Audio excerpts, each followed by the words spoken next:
So these are some of the pieces that I've thrown in the past week or so that I've been here.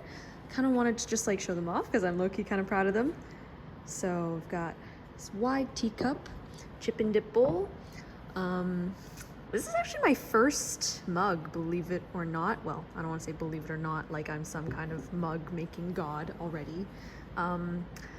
But yeah, no, I make a couple of these like shorter cup vessels, but I never really attached handles to them. So technically, yeah, that is my first mug.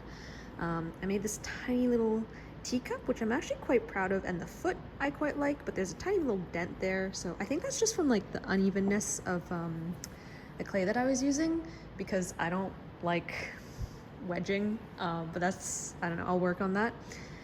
Here's a little incense holder, which I previewed a bit of the trimming process for that. I've never actually made an incense holder, so I'm actually quite proud of that because that was my first try.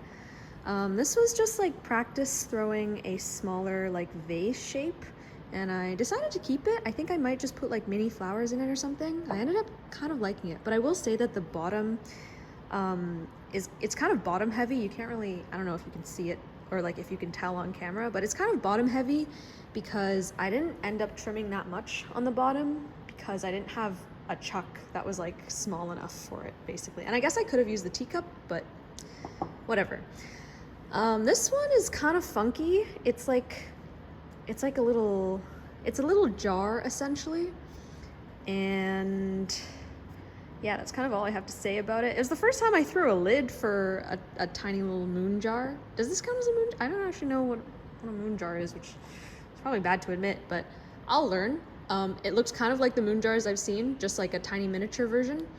And yeah, I got a little funky with the trimming, so that's why there's some of the patterning on the sides, but I actually quite like it. And I don't know what I'll store in it, because it is quite small, but I'm actually so like happy with how the lid came out. Yeah, and then let's see, it's this bowl. It's actually quite tall. I was intending it to be a rice bowl or something, which, yeah, I guess like it can still be. It is a bit tall for it, but again, I'm quite proud of the foot trimming that I did. I would say that trimming was one of the things that I wasn't too confident about before, but definitely now I'm getting my practice in, so that's good. And then here are okay, these two are the ones that I may be most proud of.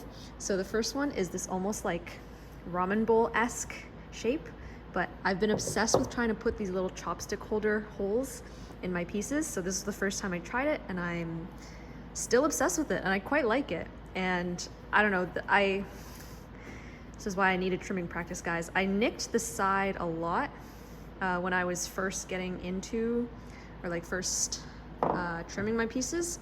So I guess like that's the little imperfection of, you know, handmade things from a beginner. But lastly, this is like, I think this is my greatest piece of my first little batch here. It's my first matcha bowl, guys. Oh my gosh. I've been obsessed with trying to make a matcha bowl for ages, ever since I started pottery. And yeah, I finally made a small one.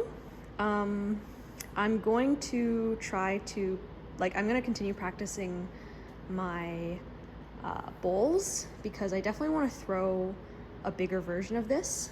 But I don't know, I just figured that I would try to just like get the shape down.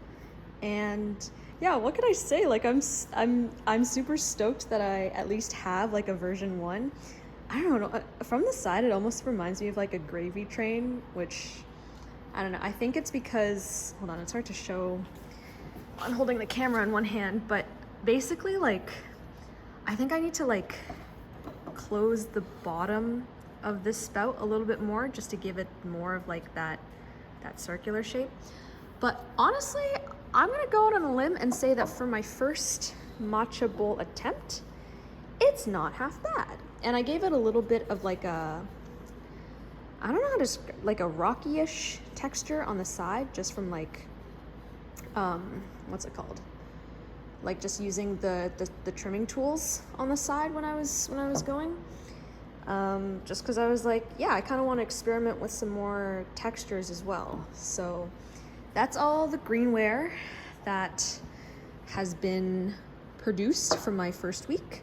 And I think most of this is dry enough to go for the first bisque firing. And so, yeah, hopefully they all survive the first kiln firing.